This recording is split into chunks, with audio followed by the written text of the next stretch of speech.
بہت سارے لوگ نے مجھے کہا کہ ہم نہیں جا سکتے زیارت پہ، اور ہم اربعین کی زیارت نہیں کر سکتے۔ تو شہید دست غیب ایک عالم دین سے واقعہ بیان کرتے ہیں کہ میں ایک دن دوپہر کے وقت مشہد میں امام کے حرم میں ایک رواق میں ایک شخص کو دیکھا کہ جو سفید بال، سفید داڑھی اور اچھا خاصا ضعیف تھا۔ مجھے اس کی اس ہیبت نے اپنی طرف کھینچا، اس کی طرف میں اس کے قریب گیا، تھوڑی دیر بیٹھا تو اس نے اٹھنا چاہا تو وہ اٹھ نہیں سکتا تھا، یعنی ضعیف۔ تو میں نے مدد کی، پوچھا کہاں آپ جائیں گے؟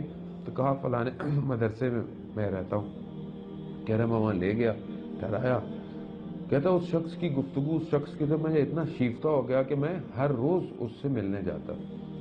تو میں ایک دن ملنے گیا تو اس سے پوچھا، تو وہ اصل میں عراقی تھا، عرب تھا۔ تو اس نے بتایا کہ میں جب جوان تھا تو جوانی سے ہر سال مشہد امام کی زیارت کرتا ہوں۔ یہ ان لوگوں کے لیے کہ جو یہ سمجھتے ہیں کہ ہم نہیں جا رہے تو ہمارا کیا ہوگا، یہ واقعہ میں ان کی خدمت میں عرض کر رہا ہوں۔ کہا میں جوانی سے آ رہا ہوں، اور میں اس وقت سے آ رہا ہوں کہ جب یہ گاڑیاں اتنی نہیں ہوتی تھیں۔ میں نے 2 زیارتیں عراق سے یہاں تک پیدل کی ہیں۔ وہ کہتے ہیں جب میں پہلی دفعہ پیدل آ رہا تھا تو میرے 3 دوست اور تھے جو میرے جیسے جوان تھے، ہمارا ساتھ اٹھنا بیٹھنا سارے کاموں میں ساتھ تھے، ایک دوسرے سے بہت محبت کرتے تھے۔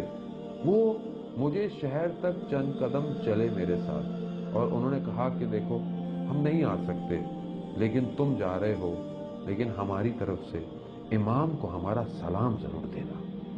کہتا ہے جب میں پہلی دفعہ پہنچا بہت تھکا ہوا تھا، لیکن اسی حالت میں میں مولا کے حرم آ گیا، میں زیارت کی، تھکا ہوا تھا، وہیں میری آنکھ لگ گئی۔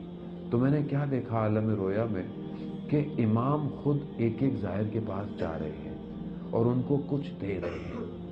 تو جب میرے پاس آئے تو مجھے انہوں نے 4 پرچیاں دیں۔ تو میں نے کہا یہ کیا؟ میں نے کہا آپ سب کو ایک دے رہے ہیں، اول تو مولا آپ کو آنا نہیں چاہیے، میں خود آپ کے پاس آؤں۔ کہا نہیں، جب کوئی اتنی دور سے ہمارے لیے آتا ہے تو ہم خود اس کی پذیرائی کرتے ہیں۔ تو کہا مولا آپ نے 4 کیوں دی، میں تو ایک ہوں۔ کہا 3 تمہارے دوستوں کے لیے ہے۔